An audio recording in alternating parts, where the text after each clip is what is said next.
Hoe eerlijk is Friesland? Die vraag die hing het joen boven deze tafel Bigeleaks in onze vaste mediarubriek dat Wietse Visser onder oren een wieveljende wethouder onder vuur neemt. En we hebben misschien wel de lokkigste vrouw van de vrouw aan tafel, Iris Kroes, want ze had kaartjes woon voor Adele, of die had ze gewoon kocht. En ze komt ook nog mooi naar je Chris-cd. Goejoen, dit is Bient op de dag dat het partycentrum van de twee gemeenten in Jeensum een maand lang dichtmat vanwege een vechtpartij. Met veiligheid valt niet te spotten. Dus als mensen niet meer veilig zijn, er zijn er mensen verwond, er zijn vechtpartijen geweest en niet zomaar één. En het is al de laatste, eigenlijk het jaar vaak aan de orde dat de boel niet op orde is. Er waren ook honderden mensen meer dan voorspeld en dan mogelijk is. Dus als een ondernemer zich niet houdt aan de afspraken die vooraf zijn gemaakt, dan moet hij ze alsnog op orde brengen. Ja, de twee gemeenten die moeten dus dicht. Danny, welkom. Jij was de eigenaar van Club Red. Ja. Vlak voordat je het verkocht, toen moest jullie ook een maand dicht. Hè? Vanwege ook op last van de gemeente van Kronen. Die zei, ja, er is een knokpartij buiten geweest. Het gaat heel vaak mis daar. Er zijn meer zaken die niet kloppen. Sluiten. Ja. Als je dit nu hoort, de twee gemeenten is toch wel vrij... Ja, in verhouding met jullie is het natuurlijk wel een vrij kleine zaak. Mm-hmm. Is het een soort van déjà vu gevoel? Ja, op zich wel. Laat ik voorop zeggen dat het natuurlijk wel niet makkelijk is om hier te zitten. Hè. Waarom ik dat zeg is omdat je moet met de gemeente nog door één deur. Dus dan ben je altijd toch wel een beetje angstig als je wat verkeerd zegt. Maar ik dacht aan de andere kant van... Angstig? Ja, angstig dat er misschien dat je iets zegt wat misschien tegen je gebruikt wordt op een bepaalde manier. Dus daar word je wel angstig van. Dat hebben meerdere ondernemers. En dat hebben horecaondernemers bedoel je in Leeuwarden? Ja, horecaondernemers, ja, in Leeuwarden. Maar ik dacht, ik moet hier toch zitten, want er moet toch iemand daar iets over zeggen, vind ik. Ja. En die angst vind ik op zich best wel gegrond, omdat tuurlijk heb je afspraken, je weet waar je je aan moet houden en daar doe je ook echt je best voor. Maar ik vind dat samenwerking tussen de gemeente en de ondernemers op zich wel wat beter kan. Ook tussen de ondernemers onszelf. Maar dat kan wel een stukje beter. En dan die communicatie. Kijk, als er iets gebeurt, dan moet je daar met z'n allen over praten. Want eigenlijk is het gewoon zo.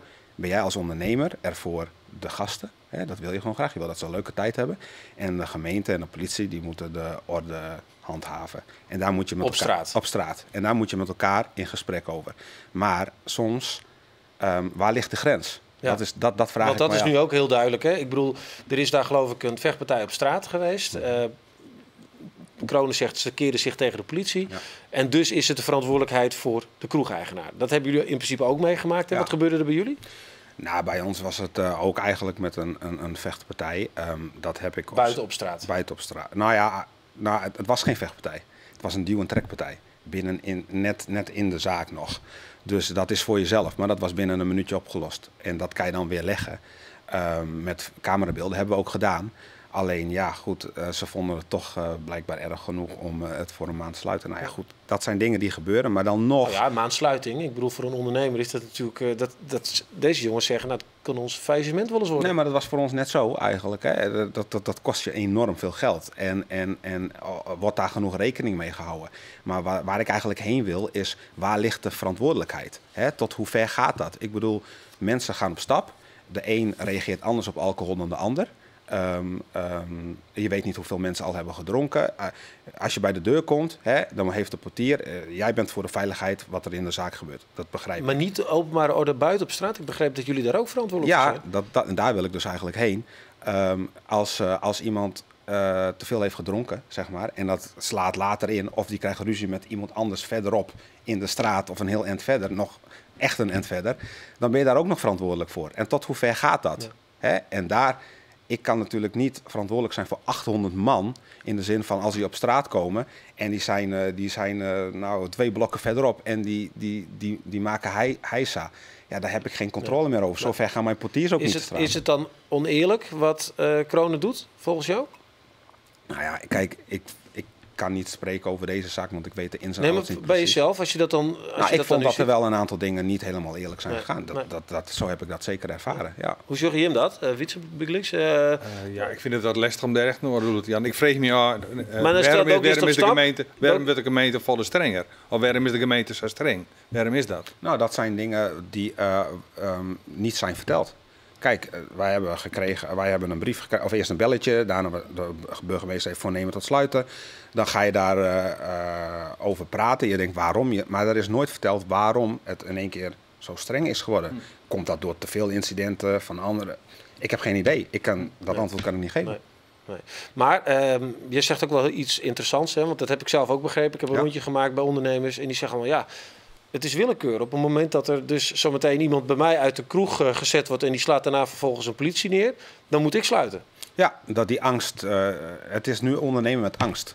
Zo ervaren we dat. Je doet iets, het is je vak. Je vindt het leuk om te doen. Je vindt het prachtig om te doen. En dat doe je met je hart. En dan stop je al je spaarcentjes in en alles. Maar op het moment merk ik gewoon dat heel veel mensen, ondernemers, horecaondernemers, het gevoel hebben van, ja, ik moet overal zo erg op letten dat je meer bezig bent met de veiligheid. Die is wel heel belangrijk, hoor, begrijp me niet verkeerd. Maar je hebt ook met sociale mensen naar zin te maken aan andere dingetjes waar je echt op moet letten om een goed bedrijf te leiden. Ja. En als je nou een oplossing zou kunnen aandragen, hè? Je zit dus nu niet meer in Club Red, dus je kan nu vrij spreken. Niet maar wat zou de gemeente moeten doen? Hoe moet het beter? Ik denk dat, laat ik het eerst beginnen, dat er een duidelijker beleid komt over dit soort dingen. Dat de ondernemers precies weten waar ze aan toe zijn. Tuurlijk zijn er afspraken, absoluut, die zijn er. Maar als zij besluiten dat het niet goed gaat, kom bij elkaar, laten we het erover hebben. Dan weten we wat er speelt. Want op dit moment, ik heb geen flauw idee wat er bij de gemeente speelt, zeg maar. Oké. Nou, wordt vervolgd. Ja. En succes, maar was het nog meer dorst, want er is nog genoeg te doen. Ja, we zullen eraan zijn. Ik heb er even een zin. Ik heb er nu al een heel soort zin in. We zeggen haast de laatste reportage van een 100-plusser. En dit keer een pronkstukje. Ja, 100-plussers. Ik hoop dat wij het al hier wurmaaien. En dat kent denk ik echt, want wij zullen het nou even hebben hoe Christmuziek. Danny, ben je al in de sfeer? Het begint nu. Ja, Sinterklaas moet nog, hè? Maar ja. Het begint wel. En Dovid? Nee, ik ben nog helemaal niet Sinterklaas. Had er Vesk op radio nee, komt? Wij hebben thuis de afspraak van mij, een van u ben van als de Christ komt, dan krijgen we de gele kaart. Eerst Sinterklaas en dan Christ. Okay. Want Iris, we zullen het hebben hoe die Christ CD, heeft die hartelijk mooi. Eerst trouw even dit, want het is een grote landelijke krant, dus het is erin. Ja, dat is een kaartjes voor Adele, daar komt hij weer allemaal in de kranten. Ja, daar wil mij, maar mijn Christ al net. Nee, dus, nou ja, daar krijg je voor. Hoe ken je dit? Nou, ik hier gewoon, ik wie in de pre-sale, ik wie een fan van Adele en ik wie member. En ik zet op Twitter, ja jongens, leuk, ik ben blij, ik heb een kaartje. En blijkbaar is dat heel groot nice. Terwijl ik vind dit natuurlijk veel leuker om jullie te praten. Nou, daar zitten we het ook weer. Die CD. Christmas Feelings, maar al je covers in binnen van hele bekende noemers. Ja. En dan stiert Tisse direct op en dat hiek net van die verwacht. Nee, hè?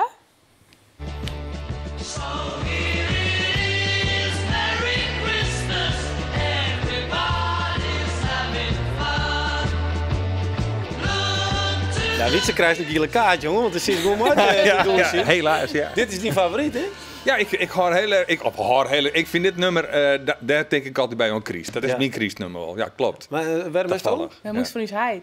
Oh ja? Ja, als ik heel eerlijk dat is lekker. Ja, nee, Uusheid die vindt dat helemaal geweldig natuurlijk. Sleet, die is echt helemaal into the sleet. En ik denk van ik wilde dan iets verrassends opzetten. Want natuurlijk het Stille Nacht en Have Yourself a Merry Little Christmas is vrij voor de hand liggend. Maar ik denk, ik vind het leuk om daar even een leuke versie let eens hoe het klinkt dan, want het kist uitbundig maar zo'n ding. Maar zo'n harp bedoel ik, sorry. Ding. Are you hanging up your stocking on your wall? It's the time that every Santa has a ball. Does he ride a red-nosed reindeer? Has a ton upon his sleigh? Do the fairies keep him sober for a day? En dan komt die Wietse. Ja. Dat ken dat dit? Nou, ik dacht, kies het toch voor de mensen die nog heel benijd waren. Die man natuurlijk gewoon het albumcapeje. Oké, maar het is lastig, heel leuk, hè? Nee, het is natuurlijk lastig. In de studio, ik ken natuurlijk alles, in de studio heb ik echt wel zo'n harde partijen zeg maar Oeriko hinnen spelen. Ja, dat is een heel technisch verhaal, dat hoeft nooit in het uit te lezen. Maar echt lukt rock op de ding, dat is technisch, nog net echt, dat slaagt. Nou, hij komt wel op gang en ik heb een orenharp en daar kan ik wel echt mee rocken. Dat is een elektrische harp, dus ja. Hey, maar ja, ik snap dat het no mat, hè, Christ. En de Christ die komt er weer aan, helemaal hersenspoeld, maar ja, op een gegeven moment komt het echt in noors uit. Maar waar kwam je op het idee om dit te doen? Ik ben eigenlijk al sinds augustus met de Kries bezig. Want ik wie van het Simmerweek in IJsland. En daar ben ik naar Santa's House daar west. Echt het officiële Kriesmanhoes eigenlijk. En toen dacht ik, ik vind het gewoon zo leuk. Nou, ik werk Simmers als jongeres op cruisecapen. Dus dat is wel heel leuke vakantie weer, om het samen even te sissen. En dan ging ze wel eens op excursie en staan ik dingen zien. Want ik kom overal in de wereld van de Noordpool tot aan IJsland, zeg maar. En toen raak ik daar een soort van geïnspireerd. Dat ik denk van ik wil heel lang Kriestalbmeidje. En toen wie ik daar en ik heb een briefskreun naar de Kriesman. En gewoon, ik wie gewoon helemaal in die sfeer. Toen al in augustus. Toen dacht ik, dan moet ik het nodig aan. En dan breng ik hem uit op mijn jeetje. En dan zie ik wel wat er al verder van komt. Nou ja, dat ben vrij bekend, hè? Ik bedoel, heb je zelf Merry Little Christmas? Ja. Wat wie die favoriet ook weer? Driving Home for Christmas, Chris Ria. Zit die erop? Ja, die zit erop. Die zit in de mashup. De mashup, wat is dat? Ja, de mashup, dat is gewoon al je vestjes gewoon al je in één vestje. Oké. Want er zijn natuurlijk een hele hoop kriesvestjes die dwarren maar heel kwaad. Die dwarren misschien 1 minuut of een minuut. Dus ik denk, dan maak ik daar gewoon een hele soort lange line-up van. Begint met Driving Home, Rudolph the Red-Nosed Reindeer, Here Comes Santa Claus. Maar zit zij er ook bij, die van Mariah Carey? Dat vind ik toch, dat is een jeugdsentiment. Waarom net? En dat, omdat ik heb de echt een hekel Helly zeker? Noemen. Nee. Is die van Helly? Oh, jawel. Ja. Maar ik vind dat gewoon net een fijn noemen. Zo is het zelf wel, een Christnummers wel. Nou, ik heb die vraag wel vaker gekregen en ik luister gewoon. Nee, dat juist niks. Maar dat is wel goed als je nog niet brengt. Het is stiekem zitten te Nee, ik snap het heel goed, maar ik luister gewoon heel graag naar de kriesvestjes. Ik denk, er zijn zoveel mooie kriesvestjes maken. En ik vind het gewoon heel fijn om een Driving Home for Christmas te jaren. En er komt elke keer weer naar speel bij, maar in principe is het elke keer hetzelfde. Die vestjes kennen al helemaal altijd door hetzelfde onderwerp. En ik denk, ik wil eerst nog gewoon een mijn Kriestalbum mij bekender noemen, omdat ik dat zelf gewoon heel mooi vind om te doen. En misschien komt de Ori wel een nijnoemer uit, maar dan maak ik wel inspiratie ergens uit, waar je net uit. De Noordpool. 100 keer dezelfde dingen. Ja. Hey, dan mag je nog een stukje van die eigen favoriet, Sam Bareilles, hè? Ja. Nou, begin maar. Dan luisteren we wel. Dan mag ik wel even de hekjes omzetten nog. De hekjes even omzetten. Verhaal. Ons helpt even, Danny. Even de hekjes omzetten. Ja,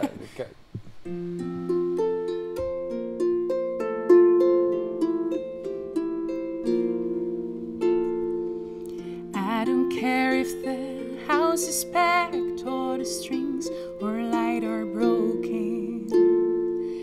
I don't care if the gifts are wrapped or there's nothing here to open. Love is not a toy and no paper can conceal it. Love is simply joy that I'm home. I don't care if the carpet's stained, we got food up on our table. I don't care if it's gonna rain, our little room is warm and stable. Love is who we are, let no judgment overrule it. And love would never fall for that. We sing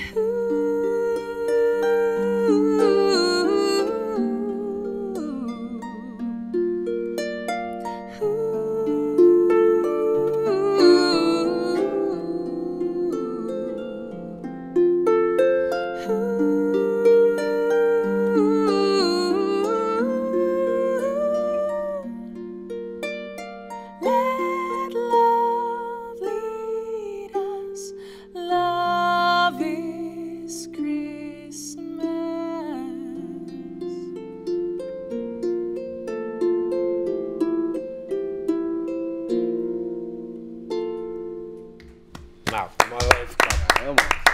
Gieris. Dank u. Nou, hij is te vinden hè, via die Ja, site. en ik heb ik nog Christconcertjes in Terhenne en hier in Himrik. Die ben op die site te vinden. Ja, Maar echt, zeker. Dank u wel. Ja. Ja, ze Ze hebben hebben wel geproduceerd bij de commerciële omroep. Ja, ze tuurlijk. is aardig commercieel. Ja, ze hebben van alles meemaken. Ze hebben bij de Wereldoorlogen meemaken, de eerste auto's en de flinturen. En de opkomst van de digitale vrouw. Ik heb het over de 100-plussers en die staan deze week centraal in Bient. Want we werden heel tijd ouder mooi koor en dat is hartstikke leuk. Maar ja, wat nou als je helemaal afhankelijk bent van een oren?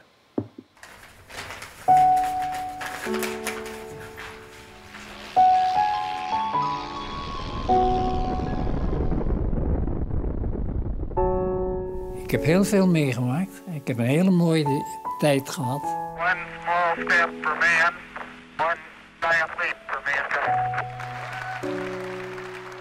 Zul je op de deur? Nee. iPhone. Osama bin Laden is dead. Ik hoor nog wel voor langer, maar ja, je weet het net nou.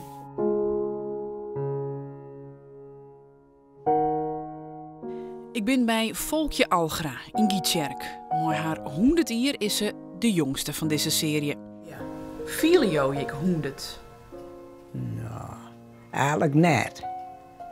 Nee, hè? Je bleef je veel, nou, dan ben je 50. Je meer nou je alles wil kennen, maar dat is er net meer. Nee.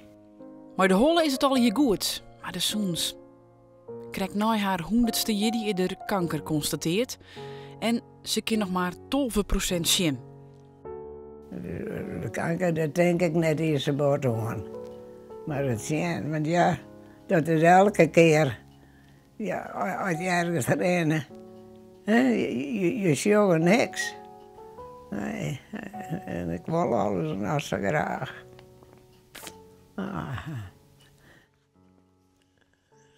De thuiszorg komt meerdere keren oerdai en naks bij haar thuis.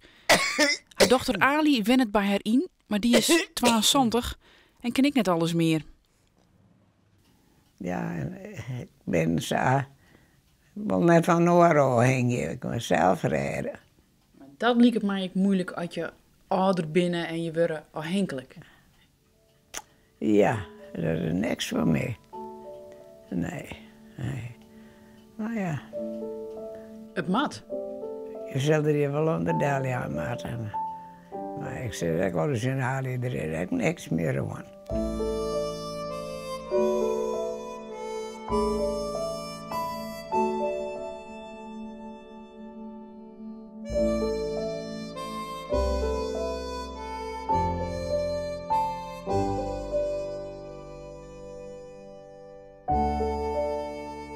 De dagen bestaan uit zitten en lezen, zei ze zelfs. Bruidje en puzzelen wil ik net meer. Nee, het hoeft net zo meer voor vrouw Algra. Aan de andere kant, ze is helder van geest en had goed contact met de bandsband en de oerbebbersissers. En de mooie zusters, ja. Die jongens van mijn zuster dan, die ben het waar, die wij ik te jaren, maar nou ja, daar heb ik een bon mee. Ik zie het eigenlijk ook als mijn jongens. Ik hoef geen vlees, ja. Geen vlees? Nee. Weer kaal. Oh, man. Ja. Verder. Ja, stikkie tritsvlees. 100 hier. Wietse, nou, het is voor die. De mediarubriek. Het is een man, is even bij. Heeft wat leuks dat vond? is natuurlijk een hele protte gebeurd. Dit is een man. Ik kom maar even op de naam Parijs te nemen. En dat Russische vliegtuig wat Delsketten is, dat had de onwissigheid van een hele protte mensen natuurlijk enorm onwakkeren. Dat houdt de meesten nog wel bezig. Maar goed, ik word daar net meer over. Ik word dan wat meer richting Friesland zien. En ja, een van de dingen die daar in de spelen had, met name de aanronde dagen, is dat Sci-Fi Festival. Dat is een hele discussie geweest. Psychedelisch festival, ja. Ik ben er net eens te dekking in orde, Jan. Maar wat er wel speelt is dat aan de ene kant er een heel mooi festival was. Had in elk geval de wethouder het zelf zijn van, ik vond het inhoudelijk heel erg interessant. En aan de andere kant had het oerlesjoen bij een hele protomeester, die kon er net van sliepen. En er zit natuurlijk altijd in die spagaat als bestuurder van, aan de ene kant, de one man's ceiling is another man's floor. Ze zei ik wel van, die een had de les van en de andere niet ervan. En dan moest een beslissing nemen van, hoe gaan we dan maar verder? Ja. En ik denk dat er ook iets, we zullen even een filmpje draaien, dat de wethouder daar ook iets zo zei. Nou, in dit geval had er eerst zijn van, ik vind het inhoudelijk heel interessant. En uiteindelijk had er de maatregelen, of binnen maatregelen binnen verscherpt. Deze gemeente die is daar akkoord mee gaan. En ja, dan blijkt dat het net terug in kan, althans dat die mensen zich weer omloeken. Ja, dit is hem. Volgens mij gaat er hier jongens zijn dat ze zich uit het algemeen vinden kennen in de wat strengere regels die wij als college betocht gaan. Ik ga daarop onjoen dat dit wat u zo onbelangrijk de regels binnen en dat het dan de organisatoren zelf is om daar ja of nee te zeggen. Ja, nou had er het dan de mensen zelf oerlitten. Ik zou denk ik kennen van. Of zij is van, wij willen heel graag je festivals houden. En we verzwaren je ervoor dat de voorzieningen binnen, dat de mensen die er eventueel oerlet vanuit, dat die goed informeerd binnen. Misschien dat die zelfs eerder opjes krijgen om het samen te zeggen. Of de zij is van, nee, wij waken over de rest van uw inwoners. Wij vinden dat iedereen naast goed sliepen moet. En daarom vinden we dat zo'n festival net plak vind ik in. En nou, tuurlijk wezen dus. Bloot het een beetje in het midden. Okay. Ja. Nou, de gebeurtenis. Of nee, de mannen. Nee, dit hier de gebeurtenis. Ja, we gaan nou de man van de mannen. De man is Sinterklaas. Daar ken ik natuurlijk net omheen. Ja. Zei ik zijn pas al. En ik word het ook een beetje in het licht brengen van de discussie die de hele tijd door Zwarte Piet is. Er werd een hele nog steeds wordt er elke keer weer over praat. Meningen zijn heel erg verschillend. En wat ik daar zo jammer vind is dat er de humor in ontbreekt. En als just gewoon op het moment dat de relativering of de humor ontbreekt, dat mensen helemaal losgaan op elkaar.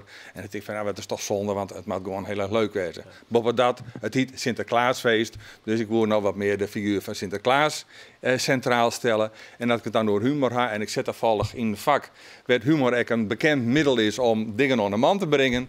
Ja, is misschien wel heel leuk om een aantal filmpjes even te ditten waar Sinterklaas centraal zit en waar humor een rol speelt. En dat relativeert ook een beetje die discussie. Okay. Bij bol.com vindt de Sint een speelgoedstofzuiger. Ja, die het echt doet. En knutselspullen in overvloed. Ook een doos vol scheikundemateriaal. Mama, kijk, Zwarte Piet!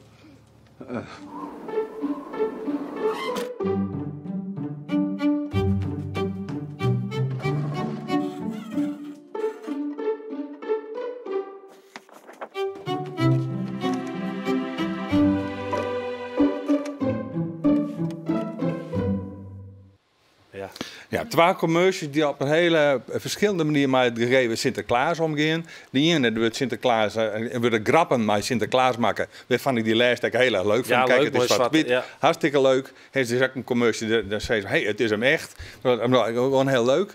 En de tweede, die is van een supermerk. Ik kan de naam wat moeilijker nemen. Maar wat daar heel erg leuk is, dat het hele van de beleving van de band uitgaat. En dat vind ik heel leuk, dat ze een poster voor het raam plakken van je mag wezen Sinterklaas. En dat zijn famke, want iedereen die het band thuis had, die weet dat die spanning er is. En dat ze hun huis helemaal kleermaatje willen voor Sinterklaas. Nou. En daar maak je op een hele sympathieke manier maar in eigen merk om. En iedereen begrijpt het. Ja. Dus dat is Lipper komen, nog een paar nachtjes. Ja, nou wij zitten in grote spanning, Rolf. Ja. Nou, de column, de column. Spanning op. Nou, je zei in het begin ook al van de term eerlijk hing wat boven deze uitsturing.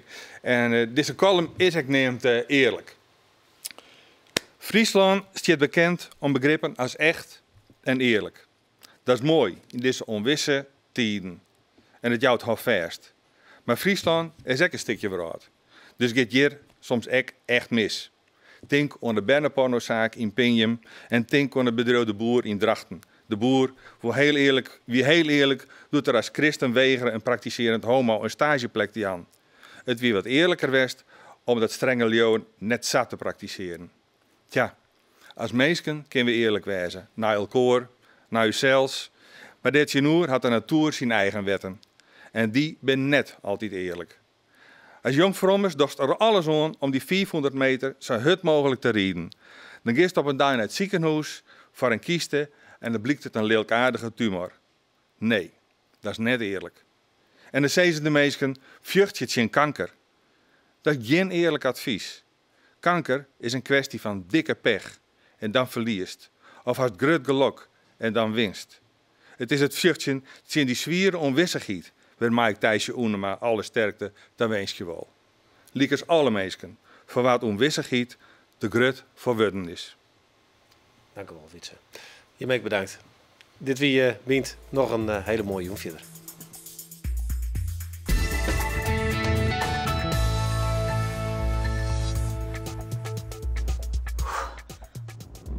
Nou, ik krijg wel energie van Bient. Nou, ik net hakt Eimen.